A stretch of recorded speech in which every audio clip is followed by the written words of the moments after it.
Sheriff Johnny J. Carter was a man who had seen everything in the Wild West. He had witnessed blood on dusty streets, seen how greed turned friends into foes, and heard death cries carried by the wind into the boundless prairie. But what he saw this morning made his heart clench. His squad of 6 cowboys, known as the Jets for their unstoppable speed, galloped across a sun-baked land when a silhouette appeared ahead. It was a girl, no older than 10, lying on her back, her body almost merging with the parched earth. Around her thin wrist was a black band, the mark of a rattlesnake bite. She was already on the verge, her breathing barely audible, and her lips, cracked from thirst, silently whispered something that couldn't be discerned from such a distance. The cowboys rode past the dying girl, but one dismounted and lifted her in his arms. The title was deceptive, because the cowboys didn't just ride past, they didn't even notice her. Only one man, as if sensing something, sharply pulled on his reins.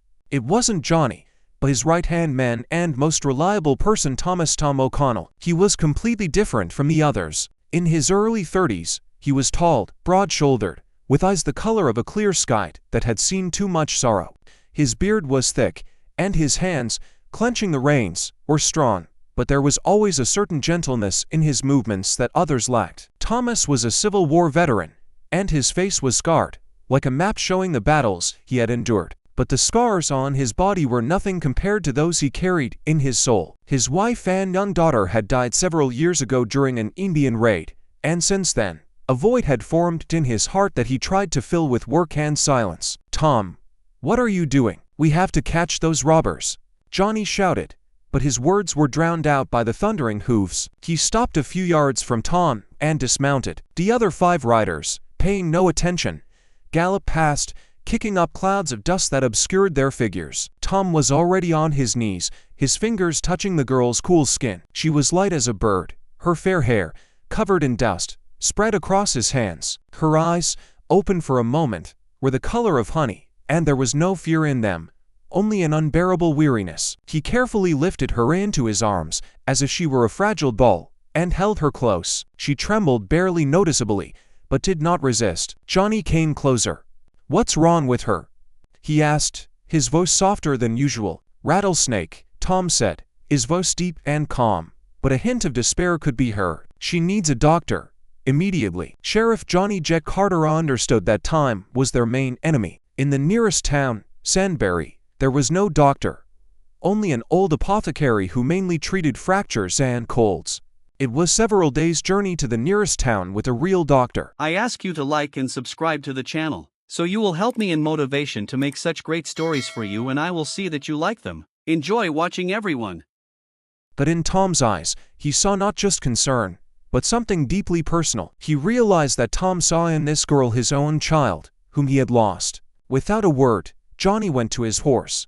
"We need to hurry, Tom," Johnny said. "Sandbury is our only hope." Tom nodded, his face as hard as stone. He wasn't thinking about the robbers, who had probably already disappeared into the mountains. He was thinking only of the warmth of her small body in his arms, of her helplessness. He carefully transferred the girl to his horse, as if she might break, and mounted himself. They galloped toward Sandbury, leaving a cloud of dust behind them. In town, they were met by an old apothecary, Mr. Clayton. He was a small, scrawny old man with a gray beard and eyes that had seen too much pain. He examined the bite, shook his head, and delivered his verdict. "Boss, I can't do anything. The venom has penetrated too deeply into her body. She only has a few hours left." The apothecary's words sounded like a death sentence. Tom stood, head bowed, his hands clenched into fists. He was reliving the same pain he had experienced years ago, the pain of loss and helplessness. Then he heard the girl's faint voice. "My name is Emily," she whispered, her eyes half closed. "My mother said that I must reach the church in Hope Valley." "Emily, we'll take you there," Tom said, but his voice trembled. He understood that Hope Valley was in the opposite direction from Sandbury, deep in the mountains, and that they might not make it in time. But in her eyes, despite the approaching death, a faint spark glowed. This spark gave him a last hope. He wasn't a religious man, but her words, church and Hope Valley, made him think. He looked at Johnny. "Johnny, I have to take her there," Tom said. Johnny nodded. He asked no questions. He knew Tom couldn't be stopped. "I'll find the others and come back to you," Johnny said. "Be careful, Tom didn't answer. He was already in the saddle, Emily in his arms. As they rode out of Sandbury, the sun was already setting, painting the sky in bright orange and purple hues. Tom rode fast, but carefully, trying not to jostle the girl's fragile body. He saw a deadly pallor appear on her face. Time was slipping away like sand through his fingers. At some point, he heard her faint voice. "Papa, are we lost?" she whispered. Tom flinched. He couldn't understand why she called him Papa. He wasn't her father, but at that moment, he felt something inside him break. He felt obligated to her mother, who had apparently died, and to himself. He had to save her to atone for his past loss. They rode all night. Tom didn't sleep. He was afraid that if he fell asleep, the girl would die. He talked to her, told her stories about horses, about stars, about his life, though he knew she could barely hear him. At dawn, they finally reached Hope Valley. It was a quiet, secluded place, surrounded by rocks, and in the center stood a small, wooden, inconspicuous church. But something was wrong. There was no one there but an old woman sitting on the porch, and a few abandoned, dilapidated houses. A dead silence hung in the air. "Why is no one here?" Tom asked, his heart clenching with foreboding. The old woman, looking up at them, replied, "They all left. This is a cursed place. There's nothing to hope for here. All hopes have died." Tom felt his hope crumble. He examined the girl. She was no longer breathing. "She's dead," he said, and his voice was filled with a pain he knew all too well. He gently laid her body on the ground, closing her eyes. He couldn't believe he had traveled so far only to watch her die in his arms. He bowed his head, feeling completely devastated. At that moment, the old woman approached him and said, "She was pure." "I see it." "What do you mean?" Tom asked, without lifting his head. "Her heart was pure, which means she is worthy of salvation." With these words, she lifted her hand and showed Tom that there was no trace of the snake bite, and her skin was clean. "But how?" "I saw it with my own eyes," Tom said. "The poison was not in her body, but in her soul," the old woman said, and her words were full of mystery. "Her mother told her that she was cursed, and that only in the church could she find salvation. Her mother was obsessed with this idea. She believed that her family carried a curse. She made her drink a concoction to create the illusion of a bite. She wanted her to die in this place." The shock Tom experienced was indescribable. He could not believe what he had heard. He looked at Emily's face and saw that it bore no mark of death. It was peaceful, but there was still a pallor to it. He lifted her, and again felt her faint breath. The old woman explained that it was merely a fainting spell, brought on by weakness from hunger and thirst. Tom understood that he was just a tool, meant to save the girl from her insane mother. He was the one who gave her hope, who took her to a place where she could be free from her mother's curse. He felt relief, but also anger at the mother who had treated her child this way. He looked around at this quiet place and realized that it was not cursed. It was forgotten, like many other places in this cruel world. When Emily opened her eyes, the first person she saw was Tom. He looked at her with such tenderness that she couldn't look away. She felt safe. He picked her up and carried her into one of the dilapidated houses. He laid her on a mattress, covered her with his cloak, and went outside. He felt the storm of emotions within him, but they no longer contained despair. Now there was only intrigue. He had to understand what had happened to her mother and why she had done it. He had to find answers. Part 2, 1880, Hope Valley, Wyoming. Tom carried Emily out of the church, her small body seeming weightless. He took her to one of the surviving, albeit dilapidated, houses. Inside, it was dusty and cold, but the roof still held. Carefully laying her on an old, lumpy mattress, Tom covered the girl with his wool cloak. She slept, her breathing even, and the pallor on her face gradually faded. He stood by the window, gazing at the bleak, snow-covered mountains, and felt a storm raging within him. Intrigue engulfed him. What curse haunted Emily's mother? Why did she try to kill her own daughter? The old woman, who introduced herself as Ethel, approached him. Her face was lined with deep wrinkles, and her eyes seemed to see through time. Her mother, Alice, was always strange, Ethel began, her voice creaky like an ungreased wagon. After her husband's death, she started believing in ancient Indian curses. She said our valley was cursed, and that everyone who stayed here would die. She was convinced that Emily carried this curse because her father died here, trying to find gold. But it's not true.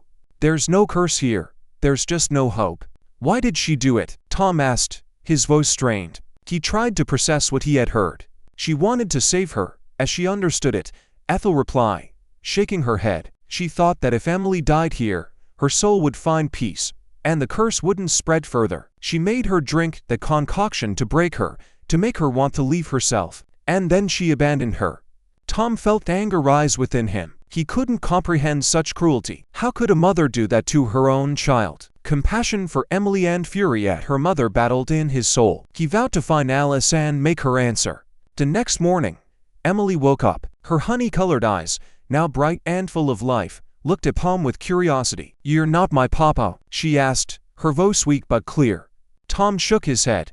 "No, Emily, but it'll help you." He told her what had happened, trying to speak cautiously, not to frighten her.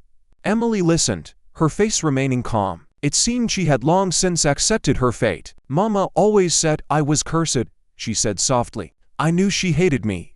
These words pierced Tom. He took her hand. "That's not true, Emily. You're not cursed. You're a strong girl. And your mama, she just lost her way." With Ethel's help, Tom began to explore the abandoned settlement. He found old records, diaries that belonged to the residents of Hope Valley. They contained many mentions of gold, of searches, of losses. But not a word about a curse.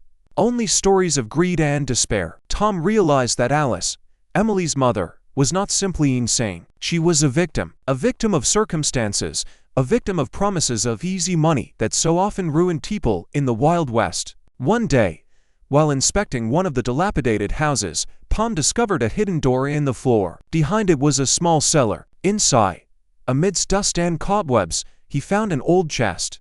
When he opened it, his heart clenched. The chest was full of women's belongings, dresses, jewelry, letters, and on top lay a photograph. It showed a young woman, incredibly similar to Emily, but with eyes full of joy, and next to her stood a tall, handsome man. These were Alice and her husband, Emily's father. In his hands was a small pouch. And then he noticed something else. Beneath the photograph lay a small, intricately carved wooden bear cub. On its paw was carved a tiny, almost invisible symbol, a small cross. The very cross he had seen in Isaac's cabin. A thought, so sudden, pierced Tom that he almost staggered. Shock, he remembered Isaac's story about Jedediah, Caleb's father, who was a master wood carver and put a special mark on his works. Could it be possible? Could Emily's father, her husband, have been Caleb's brother? This valley, this chest, this cross, it all began to form one incredible, yet frighteningly true picture. He realized that Alice didn't just believe in a curse. She had seen how this curse, in the form of promises of gold, had destroyed her family. And she was desperately trying to save her daughter from the same fate. Tom rushed back to Ethel, holding the bear cub and the photograph. "Ethel," he said, his voice hoarse, "who was Alice's husband? Where did he come from?" Ethel looked closely at the bear cub. Her husband, his name was John. He came here with his brother, Jedediah. They were looking for gold. John was a kind man, but obsessed. He believed he would find untold riches here. And his brother, he went into the mountains, never finding gold. He was a master wood carver. They were very close. A chilling realization pierced Tom. Alice's husband, Emily's father, was John, Jedediah's brother, which meant Caleb's uncle, and he died in this cursed valley. Not from illness, not from an accident, but why? Part 3, 1880, Hope Valley, Wyoming. Ethel's words came down on Thomas like an avalanche. John, Jedediah brothers, and one of them, John, Emily's father, died here, in this valley, forgotten by all. Not from snake venom, not from fever, but from something more ominous. The shock of this discovery made Thomas stagger. His mind frantically pieced together the puzzle: the carved bear cub, the map with the cross, Alice's obsession with the curse. All of it now took on a terrifying, yet clear, meaning. "What happened to John?" Tom asked, his voice thick. "How did he die?" Ethel turned away, her old eyes filled with pain. "He was obsessed with gold. He and Jedediah came here with great hopes. They worked together. But John, he changed. He became greedy. He found a map, this very map that my late husband drew. He believed it would lead him to untold treasures. And Jedediah, he tried to stop him. He said that the gold was cursed, that it would destroy them." Tom listened, and anger rose within him. Anger at the cursed gold that ruined people, anger at the greed that destroyed families. He remembered his own family, whom he had lost, and that feeling of guilt and powerlessness again overwhelmed him. But now his anger was directed not at himself, but at the invisible force that distorted human souls. "What happened next?" Tom demanded. Ethel took a deep breath. "They argued. A terrible argument. Jedediah left for the mountains, leaving John. And John, he stayed. He kept looking for gold. And then, one night, he just disappeared.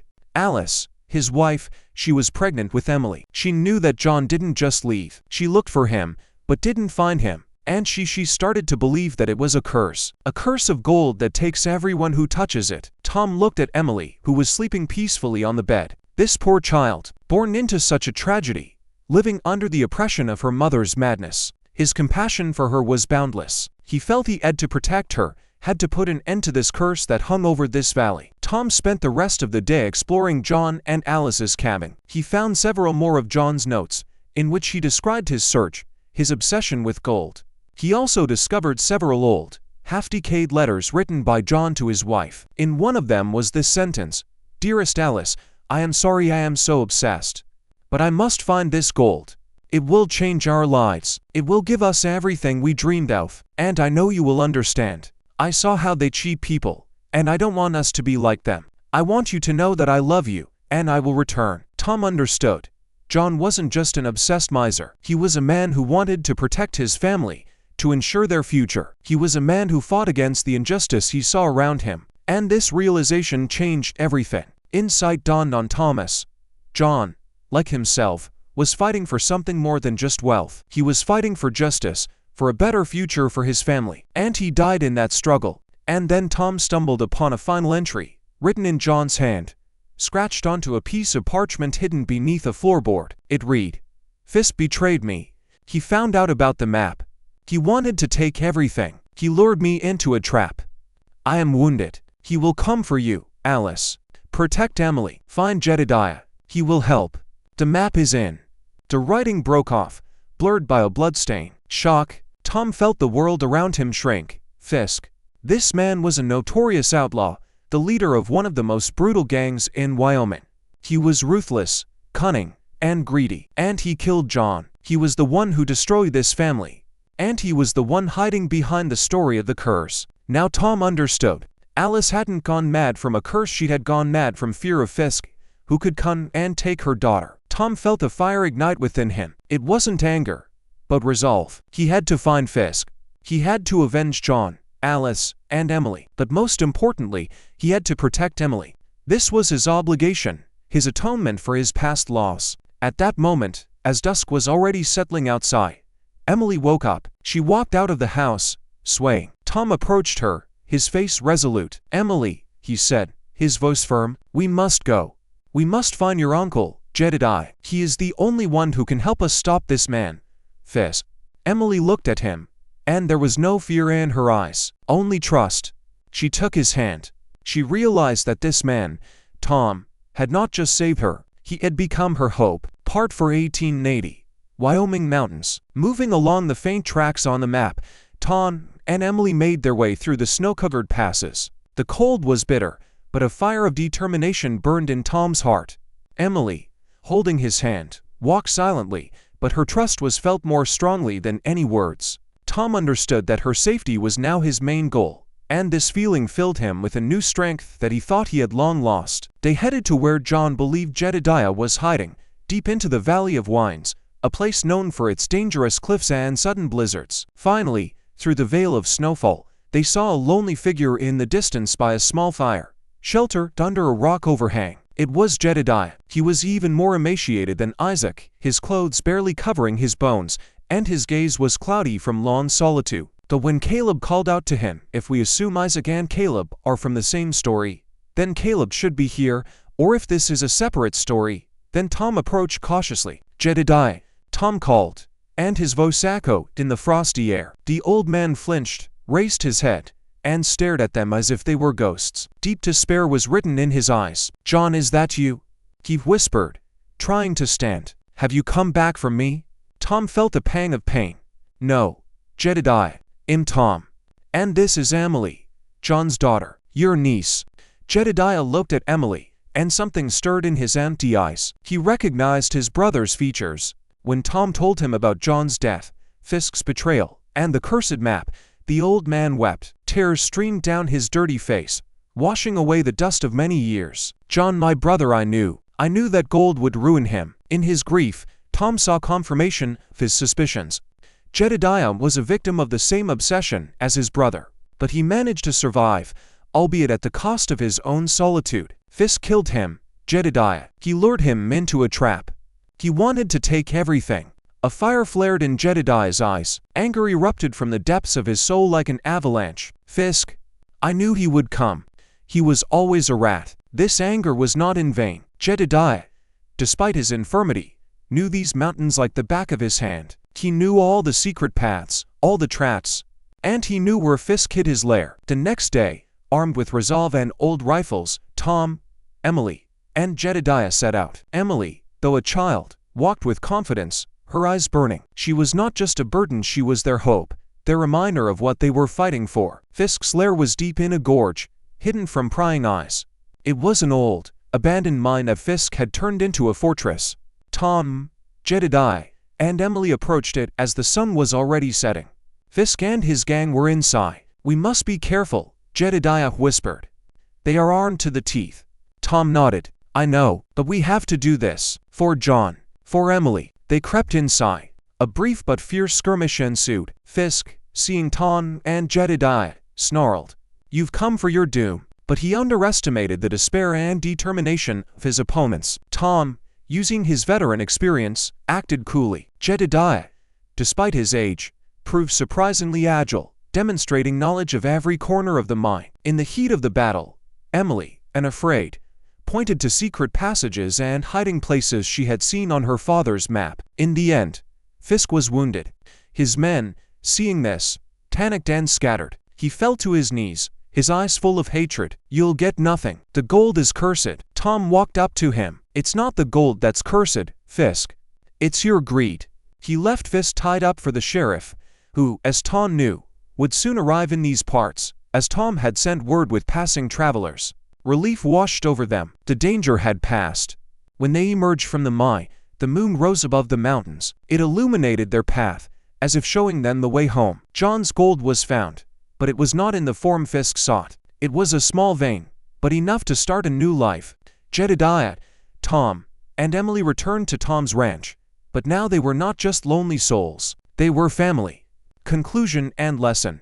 This story of the Wild West, full of dangers and losses, teaches us that the greatest enemy is not a bandit with a rifle, but the greed and obsession that live within us. John, Emily's father, was ruined by his pursuit of wealth, and Fisk by his avarice. But Tom, who himself had experienced an irreplaceable loss, found redemption not in revenge, but in saving another person. His compassion for Emily and his determination to protect her became the light that guided him through the darkness. In the modern world, where we are surrounded by temptations, where it is so easy to lose ourselves in the pursuit of material wealth, this story reminds us, true value is not in gold, not in success, but in human connections, in forgiveness, and in love. Like Tom and Jedediah, we can find meaning in life after loss, gain a new family, and build a future free from the shadows of the past.